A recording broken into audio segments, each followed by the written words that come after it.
Chris Austin and Alison Austin, who are from Residents Against FFos-Y-Fran. So this is another Chris from Smash Edo campaign in Brighton. This is George and this is Lucy, and they're respectively going to talk about the Shell to Sea campaign in Rossport and a solidarity camp in Scotland. And this is Liz, who's going to talk about Plain Stupid. We are the Residents Against FFos-Y-Fran, and we've been fighting this open cast mine for the last 5 years. We've also gone through the planning process, fighting, opposing planning permission, going to the public inquiry, standing outside the Welsh Assembly with our placards. One of our residents has taken on the case for us, and she's taken the case to the High Court. We won the case in the High Court and the planning permission was stopped. Unfortunately, the Welsh Assembly government took it to appeal. They won their appeal with no grounds for appeal whatsoever. The House of Lords refused to take it, and there is now a case in the European Parliament, and we're waiting to see what's happening with that. So we've been building on the base of a long-standing set of local campaigns that prior to our appearance had been negotiating with each other to stop the sort of NIMBYism that can often occur with local projects, and making sure that there was a united voice across the country saying we don't want the airport here and we don't want the airport anywhere else, thank you very much either. And that was absolutely fundamental as a base for our involvement. But yeah, just in terms of the kind of things that we've been doing to try to communicate with the local residents, to encourage them to come and visit us, to get involved, we hold regular community picnics every Sunday, or fortnightly Sundays actually.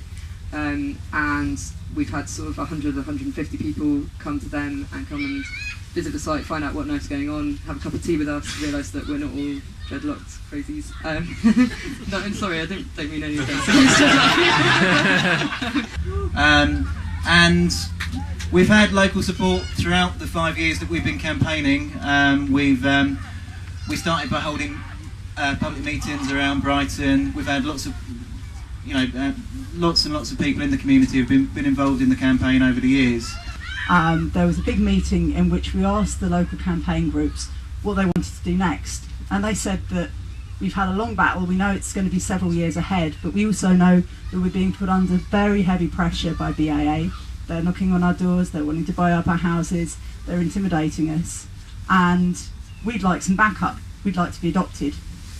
So we, in spring this year, just before the G20 protest, we started the Adopt a Heathrow Residence Scheme, which has so far paired up over 30 local residents, many of whom are older and more frail, who want to stay and fight the bulldozers but don't necessarily have the physical skills to do so, with affinity groups from across the country who have a direct action background and who are prepared to build up relationships over the long term to make that struggle more sustainable and to actually physically protect them if it comes to it. We made a film last year called On the Verge, and we showed it around about 80 places around the country, and the police tried to ban the film.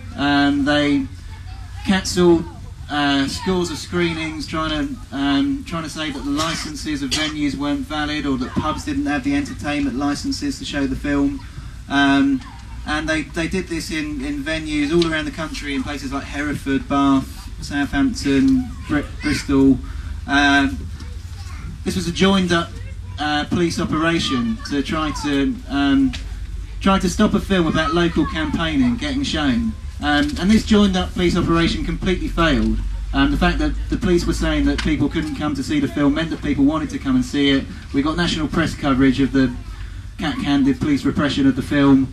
Chris was talking about increasing repression. That's certainly, there's been an increasing escalation of state and repression, and also of the criminalisation of local people.